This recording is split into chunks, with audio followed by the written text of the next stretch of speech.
All right. Good evening, my people. Good evening, my students. Good evening, team medical micro students, final year class. I understand that some of you would like to know more about the mechanisms of mutagenesis. All right.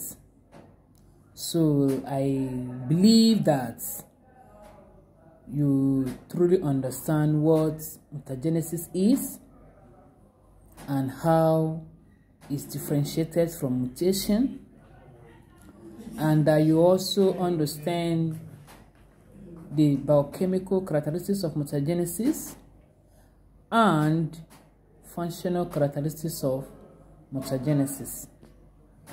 All right, if that is so, then let us shed more light on the mechanisms of mutagenesis. All right, so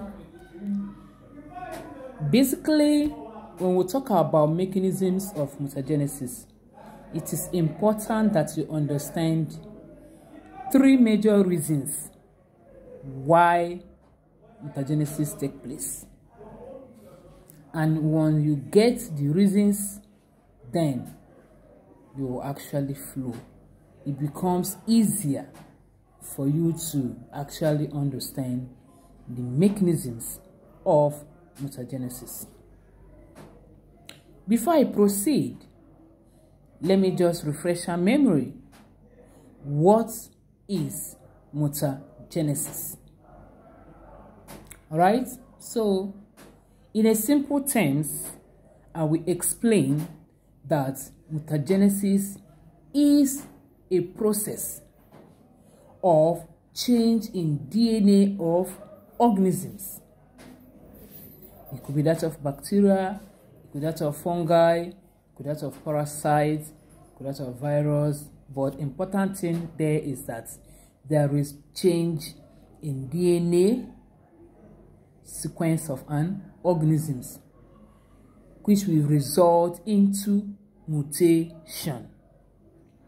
And now, can you differentiate mutation from mutagenesis? Which comes first?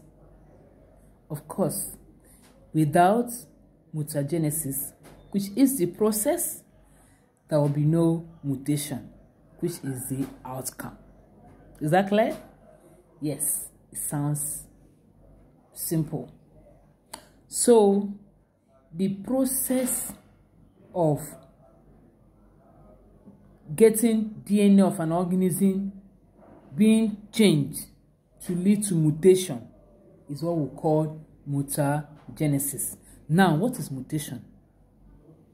Mutation simply means permanent or heritable change in the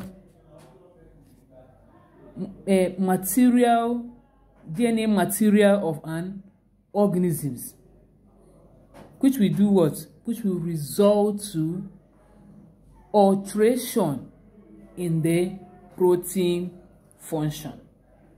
Of course, if you understand how protein function come about or take place, you should know that the DNA has three major components: the sugar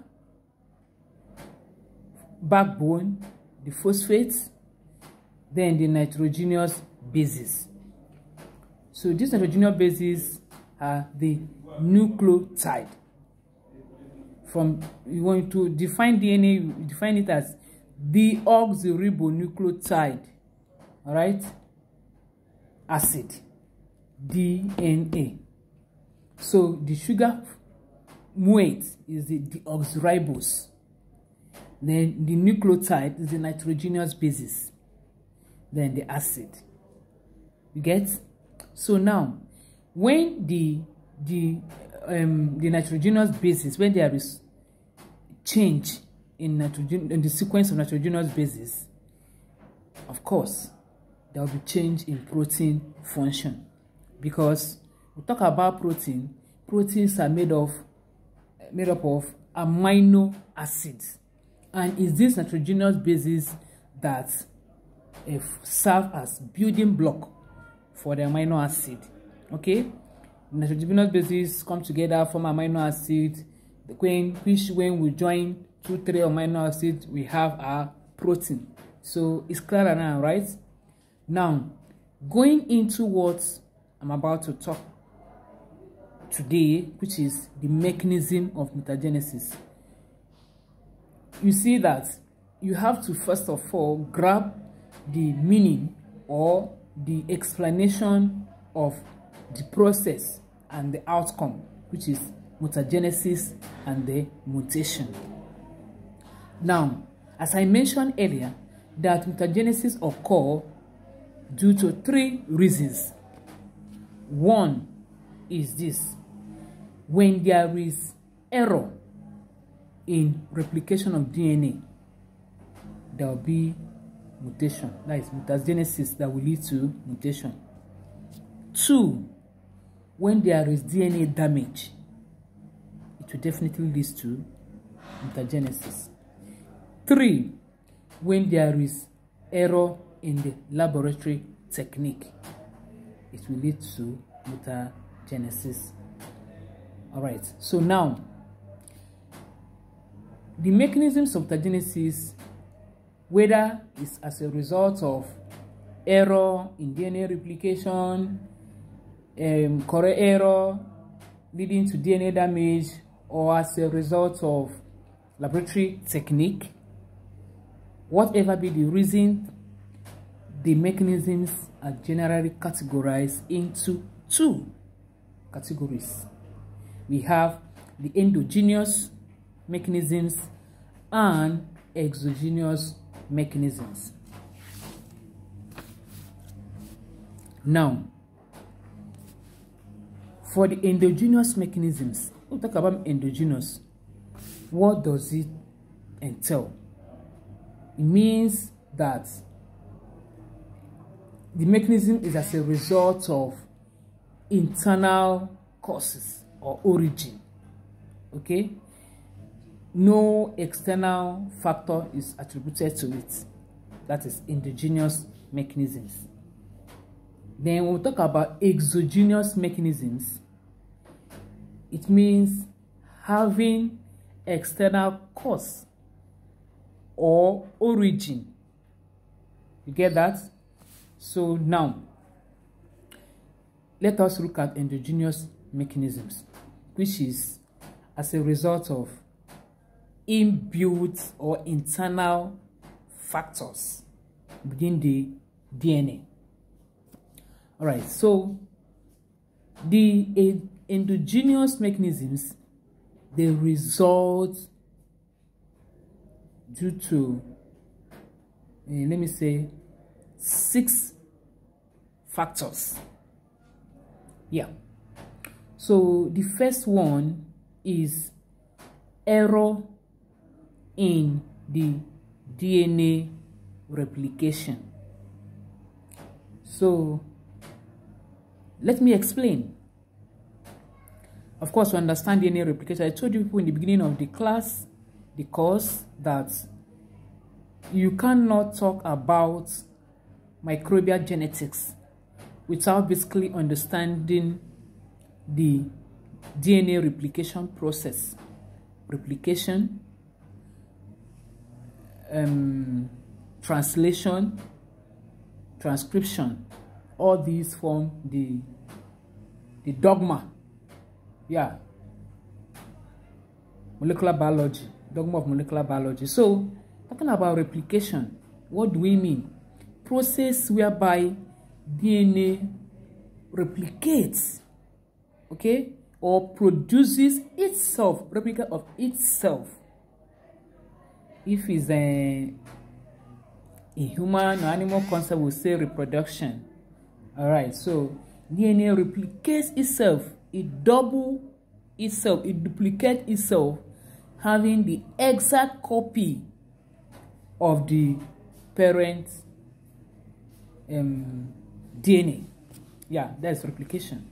So for replication process to occur, we have some enzymes that play a crucial role, and one of these enzymes is what we call DNA polymerase.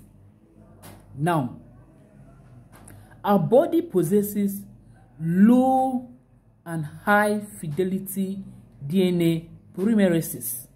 Okay, so and when we have high fidelity DNA polymerase, it means that the error will be very, very minimal. All right, then, but when we have low fidelity DNA polymerase, then the error will be high. So our body possesses both high and low fidelity DNA polymerases. I'm sure you're wondering which one is fidelity again. It's just an English word, you know. When we say something is it has a high fidelity, it means it's really faithful. Okay, yeah.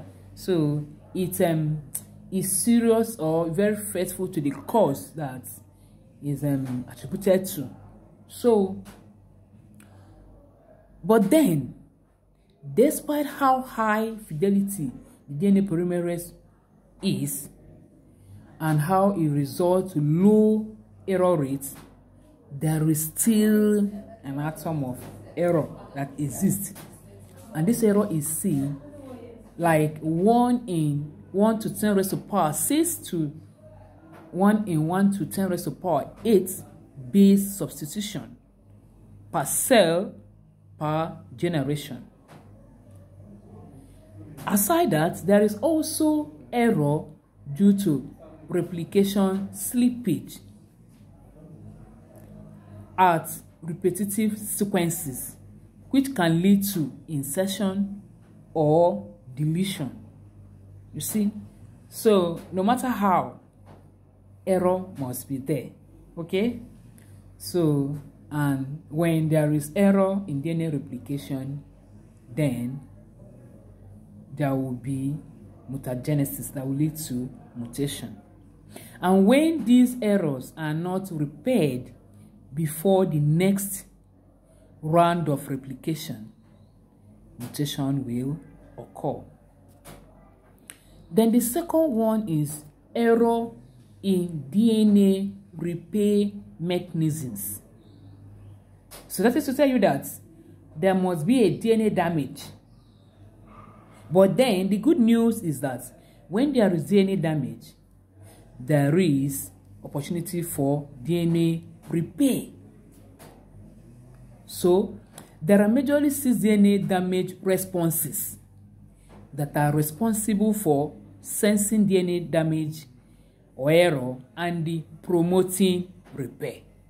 So whenever there is DNA damage, there will be there is a network or repair mechanisms that are responsible, ensuring that DNA repair is done.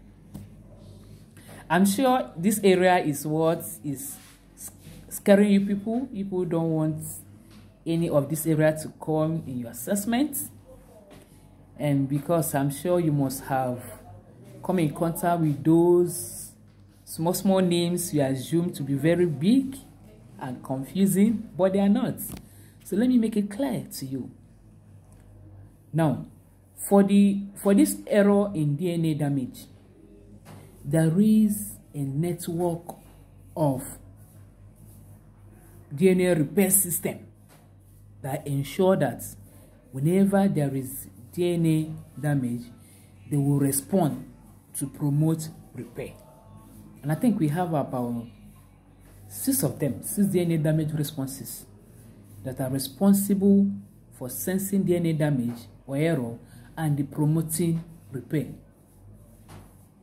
And when there is error or mutation affecting the DNA damage response network, we call it DDR, what happens? It results to cancer. different types of cancer is as a result of errors affecting DDR, DNA damage response network. So, but luckily or good news, we have this network that ensure that whenever there is damage in DNA, repair will surely come. And some of them, or 6 of them, include mismatch repair, MMR, mismatch repair.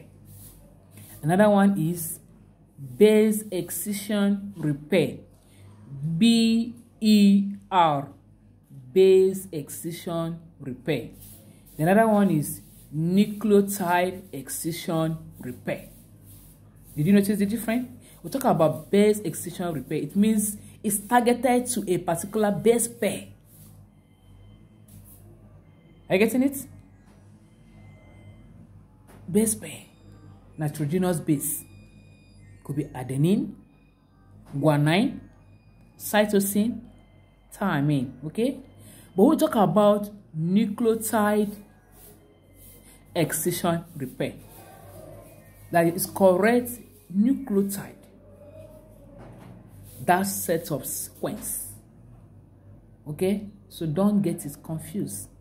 Then the next one is TLS. That is translation synthesis. It's also one of the DDR network mechanisms that ensure that whenever there is DNA damage, there is also repair. Then the last two are the homologous recombination HR and non-homologous end joining. Non-homologous end joining. NHEJ. Is that clear? So, whenever there is damage to this DDR response network, then there is problem, because any damage to DNA will result to cancer due to lack of repair. Okay, and a good example or explanation to this is illustrated using xeroderma pigmentosum. We know that it says xeroderma pigmentosum is a rare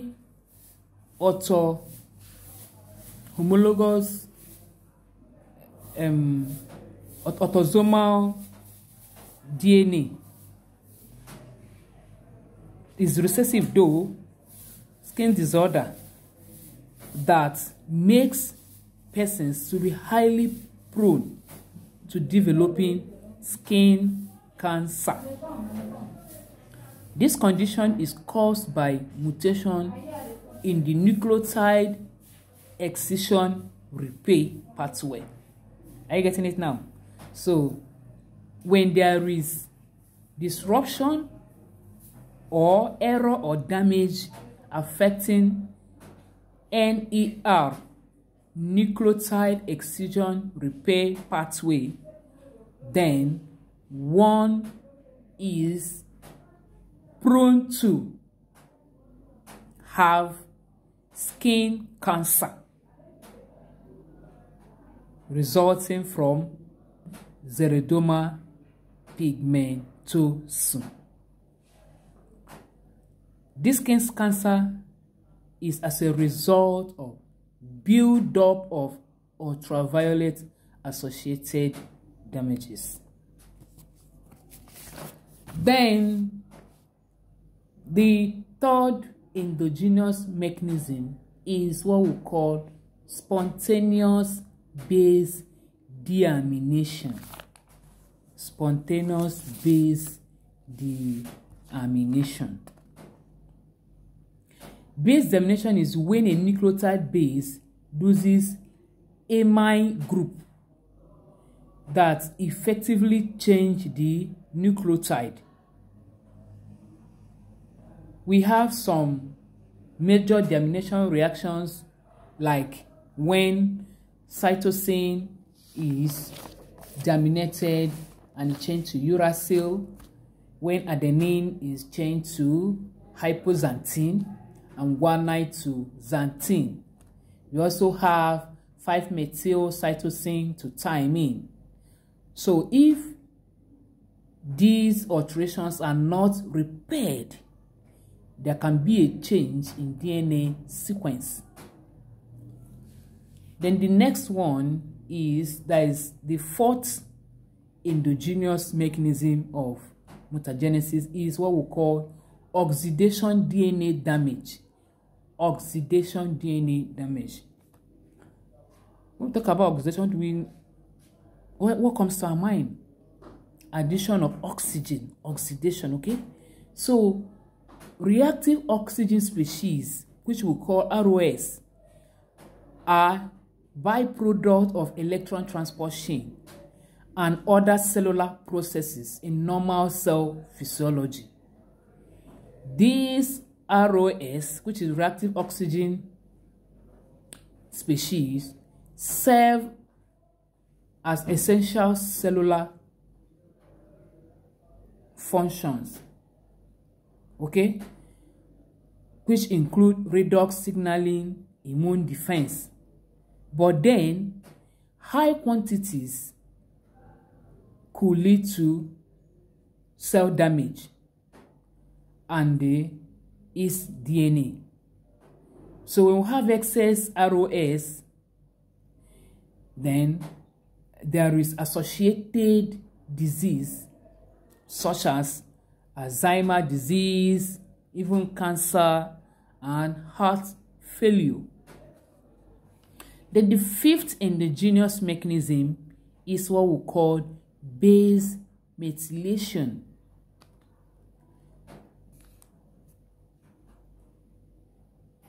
It means that nitrogenous bases can actually be methylated using some sources. A notable source is what we call S-adenosylmethionine, SAM, which is used as a methyl donor during physiologic DNA methylation. At some concentration, this SAM can generate over 4,000 methylated base changes per cell per day. You can imagine that. So we have highly mutagenic products when there is this methylation, base methylation, resulting in guanine cytosine to adenine thymine, then thymine adenine to cytosine guanine. You see it? Transition mutations.